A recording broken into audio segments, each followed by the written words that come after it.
கர்த்தருடைய நாமத்துக்கு ஸ்தோத்திரம் உண்டாவதாக. எத்தனையோ முறை சொப்பனத்தில் ஆண்டவரை பார்த்துருக்கிறேன், பரலோக ராஜ்யத்தையும் பார்த்துருக்கிறேன். இருந்தாலும் நமக்குள்ளே ஒரு சின்ன ஒரு கேள்வி, எனக்கு பரலோகம் கிடைக்குமா அப்படின்ட்டு. அப்போது நான் ஆண்டவர்கிட்ட ஒரு நாள் என்னுடைய மகக்கிட்ட நான் பரலோகத்தை பற்றி பேசும்போது,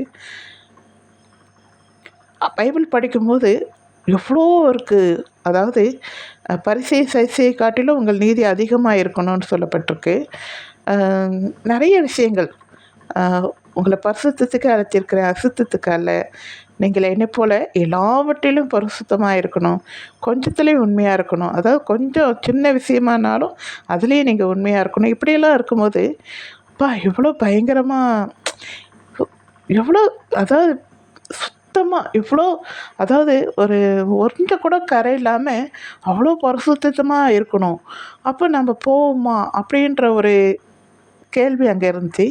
அப்போ என்னுடைய மகன் சொன்னேன், அம்மா எனக்கு ஒரு சின்ன குடிசை வீடு கிடைச்சா கூட போதுமா, நான் அதில் அந்த இடத்த பெருக்கிட்டு ஆண்டவர் சொல்கிற வேலையை செய்துட்டு நான் அந்த குடிசை வீட்டில் கூட இருந்துப்பேன்.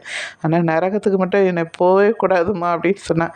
ஏன்னா அதில் நித்தியமாக எவ்வளோ கஷ்டம் இருக்கும், வேதனை, பற்கடிப்பு, கொடுமை நிறைஞ்சது. அந்த இடத்துல போகவே கூடாது, எனக்கு பரலோகத்தில் சின்ன குடிசை கிடைச்சா கூட போதும்னு சொல்லுவாள். நான் இதையே ஆண்டவர்கிட்ட சொன்னேன், ஆண்டவரே நான் செய்த நன்மைகளை பார்க்கும்போது எனக்கும் அந்த மாதிரி சின்ன குடிசை கிடைச்சா கூட போதும்பா, நான் ரொம்ப செய்யலை தான், அதனால் எனக்கு சின்ன குடிசை கிடைச்சா கூட போதும் அப்படின்னு நான் ஆண்டவர்கிட்ட கேட்கும்போது ஆண்டவர் சொன்னார், நீ ஒரு நாள் முன்னாடி தான் நீ என்னை பற்றி பேசினேன், ஏசப்பா பிதாவானவர் ரொம்ப பணக்காரர்னு சொன்னேன் மெசேஜில். அப்படி பணக்கார அப்பா உனக்கு சின்ன குடிசையாக கொடுப்பேன் அப்படின்னு ஆண்டவர் சொன்னார். அதை கேட்டோடனே எனக்கு உள்ளமென்னா ஒரு ஒரு பெரிய சந்தோஷம். ஆண்டவர் எவ்வளோ பெரிய வல்லமை உள்ள தேடி, எவ்வளோ பெரிய பணக்காரர் இல்லையா. உலகத்திலே எல்லாத்துலேயும் பெரியவர் அவர் தான், ஐஸ்வர்வான் எல்லாமே.